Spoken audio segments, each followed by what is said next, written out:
नमस्कार दोस्तों, निकवी क्लासेज में आपका एक बार फिर से स्वागत है। दोस्तों, हमारी क्लासेज चल रही थी आरपीएफ और आरपीएफ में भी हम किसके बारे में अध्ययन कर रहे थे, जीके एंड जीएस के बारे में अध्ययन कर रहे थे कि किस प्रकार से जीके एंड जीएस के क्वेश्चन आपके आरपीएफ में पूछे जाते हैं। उन क्वेश्चनों के बारे में अध्ययन कर रहे थे जो पीछे रेलवे हो, चाहे आपके एनटीपीसी हो या एसएससी जीडी हो या आपके इसी आरपीएफ की भर्ती में पूछे हुए क्वेश्चनों के बारे में अध्ययन कर रहे थे और आगे किस प्रकार के क्वेश्चन आने की आगे की भर्तियों में संभावना है उनके बारे में हम चर्चाएं कर रहे थे।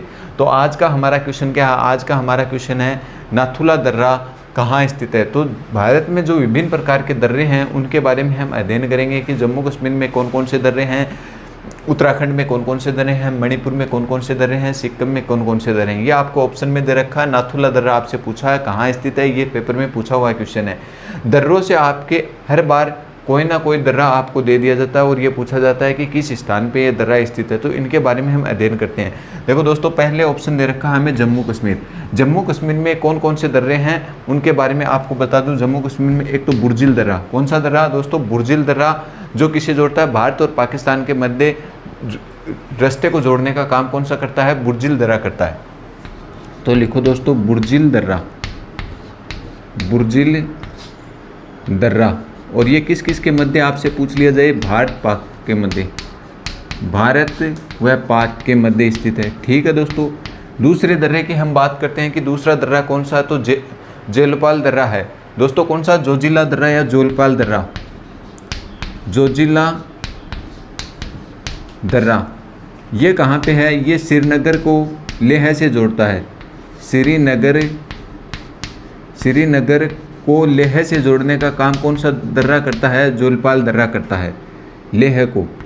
ठीक है दोस्तों, आपसे पूछ लिया जाए श्रीनगर को लेह से जोड़ने का काम कौन सा दर्रा करता है, तो जोजिला दर्रा श्रीनगर को लेह से जोड़ने का काम करता है। और ये भी कहाँ स्थित है? जम्मू कश्मीर में स्थित है। ठीक है दोस्तों, अब हम बात कर लेते हैं हिमाचल प्रदेश के दर्रे। कौन से दर्रे? स्टार लगा के लिख लेना, हिमाचल प्रदेश के दर्रे, हिमाचल प्रदेश के दर्रे। हिमाचल प्रदेश में कौन कौन से दर्रे हैं उनके बारे में बात कर लेते हैं। तो हिमाचल प्रदेश में 3 दर्रे हैं। कौन कौन से?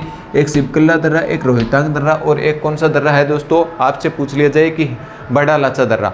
तो बड़ा लाचा दर्रे के बारे में बात करते हैं। एक तो कौन सा दर्रा हो गया? बड़ा लाचा दर्रा, बड़ा लाचा दर्रा। बड़ा लाचा दर्रा कहाँ स्थित है आपसे पूछ लिया जाए, तो बड़ा लाचा दर्रा हिमाचल प्रदेश में स्थित है। ये किन्हें जोड़ने का काम करता है? ये लेह को मनाली से जोड़ने का काम करता है। किसे? लेह से मनाली, से मनाली को जोड़ने का काम कौन सा दर्रा करता है आपसे पूछ लिया जाए, तो बड़ा लाचा दर्रा करता है। आगे बात करते हैं रोहतांग दर्रा। रोहतांग दर्रा भी कहाँ पे स्थित है? तो रोहतांग दर्रा भी हिमाचल प्रदेश में स्थित है। कहाँ पे? रोहतांग दर्रा हिमाचल प्रदेश में स्थित है। कौन सा दर्रा? रोहतांग, रोहतांग दर्रा। रोहतांग दर्रा कहाँ पे स्थित है आपसे पूछ लिया जाए, तो हिमाचल प्रदेश में, हिमाचल प्रदेश में स्थित है। इसमें से कौन सी नदी बहती आपसे पूछ लिया जाए सॉरी दोस्तों, इसमें से रावी नदी गुजरती है। तो लिखो दोस्तों, इसमें से रावी नदी गुजरती है। कौन सी नदी? रावी नदी गुजरती है, रावी नदी गुजरती है। क्या होती है? गुजरती है, गुजरती है। तो आपसे पूछ लिया जाए कि इसमें से कौन सी नदी गुजरती है, तो रावी नदी गुजरती है। दोस्तों आगे बात करते हैं रोहतांग दर्रे के बाद में कौन सा दर्रा? शिवकल्ला दर्रा। कौन सा? शिवकल्ला दर्रा। ये शिवकल्ला दर्रा कौन सी 2 नदियों के मध्य में स्थित है आपसे पूछ लिया जाए। इस दर्रे से होकर कौन सी नदी भारत में प्रवेश करती है, तो इस दर्रे से सतलज जो नदी है वो कहाँ प्रवेश करती है? भारत में प्रवेश करती है। तो आपसे पूछ लिया जाए सतलज नदी भारत में कहाँ प्रवेश करती है, तो शिवकल्ला दर्रे में। तो यहाँ लिखो दोस्तों, यहाँ सतलज नदी भारत में प्रवेश करती है, भारत में प्रवेश करती है, प्रवेश करती है। ठीक है दोस्तों, यहाँ सतलज नदी क्या करती है? भारत में प्रवेश करती है। आगे हम बात करते हैं उत्तराखंड के प्रमुख दर्रों के बारे में बात करते हैं। तो उत्तराखंड में कौन कौन से दर्रे हैं? एक तो लूपलेख दर्रा, लूपलेख दर्रा, लूपलेख दर्रा। और बात करें उत्तराखंड में कौन कौन से दर्रे? एक तो लूपलेख दर्रा हो गया, दूसरा मान्ना दर्रा, नीति दर्रा और कौन सा दर्रा? थ्यांग दर्रा। तो लूपलेख दर्रा, मान्ना दर्रा, नीति दर्रा, नीति दर्रा और थुयुंग दर्रा। क्या? थुयांग दर्रा, थुयांग दर्रा। ठीक है दोस्तों, ये क्या है? प्रमुख दर्रे हैं। ठीक है, तो ये कहाँ पे हैं? उत्तराखंड में प्रमुख दर्रे आपसे पूछ लिया जाए, लूपलेख दर्रा, माना दर्रा, नीति दर्रा और थुयांग दर्रा, ये प्रमुख उत्तराखंड में। आपसे पूछ लिया जाए मणिपुर में कौन कौन से दर्रे हैं, तो मणिपुर में भी एक दर्रा है दोस्तों। कौन सा? आपसे पूछ लिया जाए कि मणिपुर में तिजू दर्रा, तिजू दर्रा आपसे पूछ लिया जाए, तिजू दर्रा। ये कई बार पूछा हुआ क्वेश्चन है, तिजू दर्रा। तिजू दर्रा कहाँ स्थित है आपसे पूछ लिया जाए तो मणिपुर में स्थित है। ठीक है दोस्तों, इसके बाद में आगे बात करते हैं कि सिक्किम में कौन कौन से दर्रे हैं, तो नाथुला दर्रा सिक्किम में है और जेलपाल दर्रा सिक्किम में है। पहले लिखो दोस्तों जेलपाल दर्रा, जेलपाल दर्रा या जेलपेल दर्रा, ये कहाँ पे है? सिक्किम में। एक कौन सा दर्रा है दोस्तों, तो नाथुला दर्रा हमने जो ऑप्शन में दे रखा है, ये किसे जोड़ने का काम करता है? भारत व चीन के मध्य स्थित है। भारत व चीन के मध्य आपसे पूछ लिया जाए कौन सा दर्रा है, तो नाथुला दर्रा भारत व चीन के मध्य में स्थित है। ठीक है दोस्तों, इसके बाद में हम बात कर लेते हैं अरुणाचल प्रदेश में कौन कौन से दर्रे हैं, उनके बारे में भी बात कर लेते हैं। किसमें? अरुणाचल प्रदेश में। अरुणाचल प्रदेश के दर्रों के बारे में भी बात कर लेते हैं कि अरुणाचल प्रदेश में कौन कौन से दर्रे हैं। ये भी कई बार पेपर में पूछा हुआ है। तो बोमडिल्ला दर्रा लिखो दोस्तों, कौन सा? बोमडिल्ला दर्रा, बोमडिल्ला दर्रा। ठीक है दोस्तों, इसके बाद में आगे बात करते हैं बोमडिल्ला दर्रा के बाद में दिहांग दर्रा। कौन सा दर्रा? दिहांग दर्रा। ठीक है दोस्तों, इसके बाद में आगे बात करते हैं अरुणाचल प्रदेश में और कौन कौन से दर्रे अरुणाचल प्रदेश के अंतर्गत स्थित हैं। तो लूपलेख दर्रा हो गया दोस्तों। लूपलेख दर्रा मैंने कहाँ बताया था? ये उत्तराखंड में स्थित है। तो ये थे प्रमुख दर्रे। एक बार फिर से चर्चा कर लेते हैं कि कौन कौन से दर्रे कौन कौन से राज्य में स्थित हैं। ये कई बार क्वेश्चन आपसे पूछे गए हैं। तो बात करते हैं जम्मू कश्मीर के दर्रों की। जम्मू कश्मीर में दो प्रमुख दर्रे हैं। कौन कौन से दर्रे हैं आपसे पूछ लिया जाए? दिफू दर्रा भी लिख लो दोस्तों, अरुणाचल प्रदेश में दिफू दर्रा। दिफू दर्रा आपसे पूछ लिया जाए कि कहाँ स्थित है, तो दिफू दर्रा भी कहाँ स्थित है? अरुणाचल प्रदेश में स्थित है। और एक यांगसांग दर्रा आपसे पूछ लिया जाए, यांगत्सन दर्रा या यांगसांग दर्रा, यांगत्सन दर्रा, और ये भी कहाँ पे स्थित है? अरुणाचल प्रदेश में स्थित है। ठीक है दोस्तों, तो बात करते हैं हम जम्मू कश्मीर में कौन से दो प्रमुख दर्रे हैं। बुर्जिल दर्रा जो भारत और पाकिस्तान को जोड़ने का काम करता है। कई बार ये क्वेश्चन पूछा गया है और ये क्वेश्चन बहुत बार पूछा गया है कि जोजिला दर्रा किन्हें दो नगरों को जोड़ने का काम करता है। तो श्रीनगर व लेह को जोड़ने का काम कौन सा दर्रा करता है? जोजिला दर्रा करता है। इसके बाद में हम बात करते हैं उत्तराखंड के प्रमुख दर्रों के बारे में बात करते हैं। तो उत्तराखंड के प्रमुख दर्रे हैं लूपलेख दर्रा, माना दर्रा, नीति दर्रा और थुयांग दर्रा, थुयांग दर्रा। ठीक है दोस्तों, इसके बाद में बात करते हैं कि मणिपुर में कौन कौन से दर्रे स्थित है। तो मणिपुर में ये प्रमुख दर्रा है तिजू दर्रा। एक ही दर्रा है, कई बार पूछा हुआ है। कौन सा? तिजू दर्रा कहाँ स्थित है? मणिपुर में। इसके बाद में हम बात करते हैं सिक्किम में। सिक्किम में दो दर्रे हैं प्रमुख, एक तो जोलपेल दर्रा और बात करते हैं नाथुला दर्रा। नाथुला दर्रा किन्हें जोड़ने का काम करता है दोस्तों? तो नाथुला दर्रा भारत और चीन को आपस में जोड़ने का काम करता है। ठीक है दोस्तों, इसके बाद में बात करते हैं अरुणाचल प्रदेश के प्रमुख दर्रे बोमडिल्ला दर्रा, यांगसन दर्रा, दिहांग दर्रा और लेक पानी दर्रा। कौन सा? लेक पानी दर्रा, लेक पानी दर्रा, लेक पानी दर्रा, बोमडिल्ला दर्रा, यांगसन दर्रा, दिहांग दर्रा, लेक पानी दर्रा और दिफू दर्रा। ये दिफू जो दर्रा है ये कई बार पूछा गया है और एक बोमडिल्ला दर्रा अरुणाचल प्रदेश में, ये कई बार क्वेश्चन पूछे गए हैं। तो ये दोनों दर्रे मोस्ट है आपके लिए। ठीक है दोस्तों, इसके बाद में हम बात करते हैं हिमाचल प्रदेश में। इसमें आपको ज़्यादा कन्फ्यूजन होता है, एक तो बोमडिल्ला दर्रा और एक बड़ा लाचा दर्रा। बड़ा लाचा दर्रा तो आपसे पूछ लिया जाए तो कहाँ पे है? हिमाचल प्रदेश में लेह को मनाली से जोड़ने का काम करता है। तो आपसे पूछ लिया जाए लेह को मनाली से जोड़ने वाला दर्रा कौन सा है? तो बड़ा लाचा दर्रा लेह को मनाली से जोड़ने वाला प्रमुख दर्रा है। ठीक है दोस्तों, इसके बाद में हम बात करते हैं रोहतांग दर्रा। रोहतांग दर्रा कहाँ स्थित है? इसमें से रावी नदी गुजरती है। कौन से दर्रे से आपसे पूछ लिया जाए तो रोहतांग जो दर्रा है वहाँ से कौन सी नदी गुजरती है? रावी नदी गुजरती है, जो क्या है भारत में बहने वाली पंच जो नदमुख हैं उनमें से एक प्रमुख नदी है रावी नदी। ठीक है दोस्तों, इसके बाद में बात करते हैं शिवकिला दर्रा। शिवकिला दर्रा में क्या होता है दोस्तों, शिवकिला दर्रा भारत और चीन के मध्य में स्थित है और दोस्तों यहीं से ही क्या करती है, सतलज नदी भारत में प्रवेश करती है। तो आपसे ये कई बार क्वेश्चन इस प्रकार से पूछा गया है कि निम्नलिखित में से किस दर्रे से सतलज नदी भारत में प्रवेश करती है, तो आपको आंसर देना है शिवकिला दर्रा, जो कहाँ पे स्थित है, हिमाचल प्रदेश में। तो शिवकिला दर्रा हिमाचल प्रदेश से कौन सी नदी प्रवेश करती है, तो आपसे पूछ लिया जाए सतलज नदी प्रवेश करती है। तो ये थे आपके प्रमुख दर्रे जिससे कई बार एग्जाम में क्वेश्चन पूछे गए हैं। तो एक बार आप इसका स्क्रीनशॉट ले, फिर हम आगे पढ़ते हैं।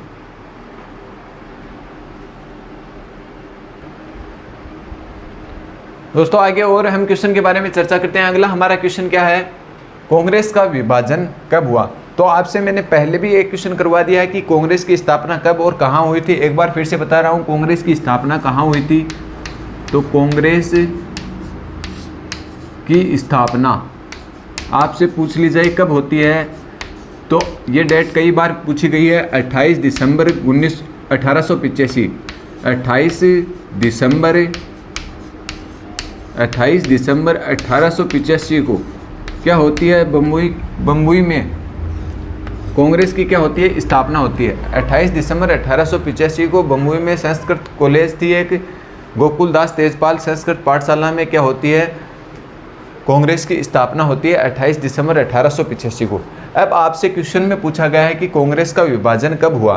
कांग्रेस के हर वर्ष में क्या होते थे, उस समय अधिवेशन होते थे। जैसे 1985 में इसकी स्थापना हुई थी, तो मैंने बताया था WC बनर्जी को इसका अध्यक्ष बनाया गया था। A.O. ह्यूम ने इसकी क्या की थी, स्थापना करने का काम किया था। तो ये हमने एक क्वेश्चन में चर्चा कर ली है कि कांग्रेस की स्थापना किसने की थी, A.O. ह्यूम ने की थी। और इसका प्रथम अध्यक्ष किसे बनाया गया था, WC बनर्जी को बनाया गया था और उनके बारे में हमने चर्चा की थी। अब हमने क्वेश्चन में पूछा कि कांग्रेस का विभाजन कब हुआ। तो दोस्तों आपको ऑप्शन दे रखे हैं 1905, 1907, 1916 और 1924। ये चारों ही डेट इम्पोर्टेंट डेट हैं, आपसे कई बार पेपर में क्वेश्चन में पूछे गए हैं। जैसे आपसे बात करते हैं 1905 में, तो 1905 में क्या हुआ था, बंगाल का विभाजन हुआ था। क्या हुआ था, बंगाल का विभाजन, बंगाल का विभाजन हुआ था। आपसे पूछ लिया जाए बंगाल का विभाजन के समय गवर्नर जनरल कौन था, तो लॉर्ड कर्जन ने इसका घोषणा की थी। किसने की थी घोषणा, लॉर्ड कर्जन ने। लॉर्ड कर्जन ने इसकी क्या की थी, घोषणा करने का काम किया था। किसने, 1905 में बंगाल विभाजन का। ठीक है दोस्तों, इसके बाद में हम बात करते हैं, हमें ऑप्शन में दे रखा है 1907। 1907 में क्या होता है, कांग्रेस का विभाजन हो जाता है। कांग्रेस दो दलों में बढ़ जाती है। कौन सा दल, एक तो गरम दल और नरम दल। ये 1907 में उभर कर आते हैं, गरम दल और नरम दल। ये विभाजन कब होता है, 1907 में होता है। और 1907 में किसकी अध्यक्षता में होता है, रास बिहारी बोस की अध्यक्षता में, कोलकाता अधिवेशन में। अधिवेशन कहाँ होता है, कलकत्ता में। कलकत्ता अधिवेशन। और ये कलकत्ता जो अधिवेशन है ये हो रहा था, इसके अध्यक्ष आपसे पूछ लिया जाएंगे। ये क्वेश्चन कई बार पूछा जाता है कि किसकी अध्यक्षता में कांग्रेस का विभाजन हुआ था। अध्यक्ष आपसे पूछ लिया जाए तो रास बिहारी बोस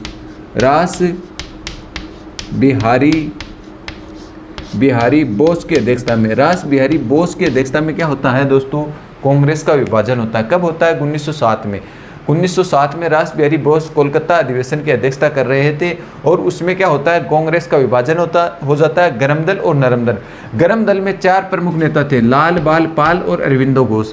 इसके नेता कई बार पूछे जाते हैं, कौन है इसके नेता थे, लाल बाल पाल और अरविंदो घोष।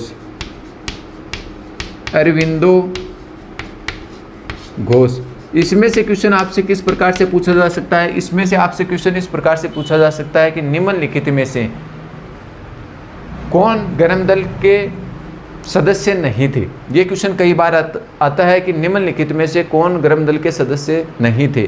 तो आपको ये 4 नाम याद रखने हैं, लाला लाजपत राय, बाल गंगाधर तिलक और पाल और अरविंदो घोष। यदि ये 4 सदस्य क्या थे, गरम दल के सदस्य थे। बाकी जो सदस्य थे जैसे दादा भाई नेहरू जी है, जवाहरलाल नेहरू जी है, और भी कई, सुरेंद्रनाथ बनर्जी है, रास बिहारी बोस जी हैं, ये किसके सदस्य थे? ये नरम दल के सदस्य थे। ये कई बार हंसा मेहता जी हैं, इस प्रकार के जो सदस्य थे वो क्या थे? नरम दल के सदस्य थे। जबकि गरम दल के सदस्य कितने थे? 4 थे।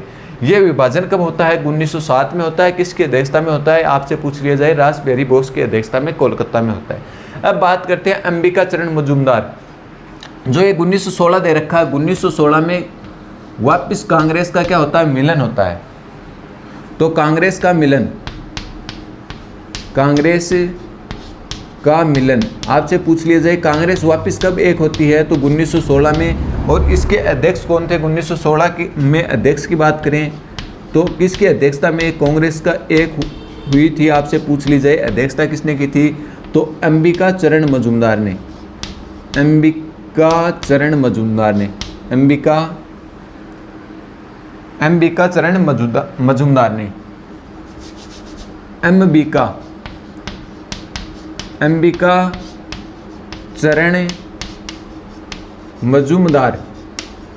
मजूमदार क्या थे? इसके अध्यक्ष थे। इसमें क्या हुआ था? कांग्रेस एक होने का काम हुआ था। ठीक है दोस्तों। इसके बाद में आपको ऑप्शन दे रखा है 1924 का बेलग्राम अधिवेशन। ये अधिवेशन कहाँ होता है? बेलग्राम में।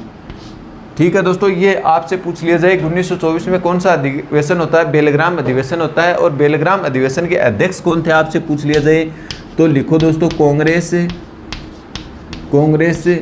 के एकमात्र अधिवेशन की अध्यक्षता गांधी जी ने की थी। अधिवेशन की अध्यक्षता गांधी जी ने की थी। किसने की थी? गांधी जी ने की थी। तो आपसे पूछ लिया जाए कि गांधी जी ने किस अधिवेशन की अध्यक्षता की थी? 1924 के बेलग्राम अधिवेशन एकमात्र ऐसा अधिवेशन था जिसकी अध्यक्षता किसने की थी? गांधी जी ने करने का काम किया था। तो हमने अभी क्वेश्चन में क्या पढ़ा है उसके बारे में एक बार फिर से चर्चा ही करते हैं कि क्वेश्चन में क्या क्या हमने पढ़ा है उसके बारे में चर्चा करते हैं। तो दोस्तों हमारा क्वेश्चन क्या था हमारा कि कांग्रेस का विभाजन कब होता है। इससे पहले हमने बात की है कि कांग्रेस की स्थापना कब होती है। स्थापना के बारे में चर्चा करते हैं कि कांग्रेस की स्थापना कब होती है। ठीक है दोस्तों, कांग्रेस की स्थापना के बारे में पूछ लिया जाए 28 दिसंबर 1885 में गोकुलदास संस्कृत पाठशाला कॉलेज में क्या होती है? कांग्रेस की स्थापना की जाती है। ठीक है दोस्तों, कांग्रेस की स्थापना किसने की थी? A.O. हुन ने कांग्रेस की स्थापना करने का काम किया था। और W.C. बनर्जी को कांग्रेस का प्रथम अध्यक्ष जो सम्मेलन हुए थे उनकी प्रथम अधिवेशन की अध्यक्षता किसने की थी? W.C. बनर्जी ने की थी। 78 अनुयायियों के साथ क्या की गई थी? कांग्रेस की स्थापना की गई थी। ठीक है दोस्तों, इसमें बाद में बात करते हैं। इसका प्रथम अधिवेशन पूना में होना था। और पूना में प्लेग रोग की बीमारी के कारण इसका प्रथम अधिवेशन भी कहाँ होता है? बम्बई में ही होता है। ठीक है दोस्तों, बात करते हैं कांग्रेस का विभाजन से पहले 1905 हमें ऑप्शन में दे रखा था। तो 1905 में क्या होता है दोस्तों? 1905 में बंगाल का विभाजन हो जाता है। और बंगाल के विभाजन की घोषणा किसने की थी? आपसे पूछ लिया जाए तो लॉर्ड कर्जन ने क्या की थी? बंगाल के विभाजन की घोषणा की थी। ठीक है दोस्तों, इसके बाद में हम आगे चर्चा करते हैं 1907 में क्या होता है दोस्तों? 1907 में कांग्रेस का विभाजन हो जाता है। और कांग्रेस कितने गुटों में बढ़ जाती है? कांग्रेस 2 गुटों में बढ़ जाती है। कौन सा गुट? एक तो गरम दल और एक नरम दल। गरम दल के सदस्य आपसे पूछ लिया जाए तो लाल बाल पाल और अरविंदो घोष क्या थे? गरम दल के सदस्य थे। इनके अलावा कोई भी गरम दल का सदस्य नहीं था। आपको कोई भी ऑप्शन में मिले तो वो नरम दल के ही सदस्य थे। जैसे रास बिहारी बोस हो गए, सुरेंद्रनाथ बनर्जी हो गए, आपसे पूछ लिया जाए दादा भाई नौरोजी हो गए या नारोजी हो गए, या आपसे पूछ लिया जाए जवाहरलाल नेहरू हो गए, हंसा मेहता हो गए। ये किसके सदस्य थे? ये सभी जो सदस्य थे ये नरम दल के सदस्य थे।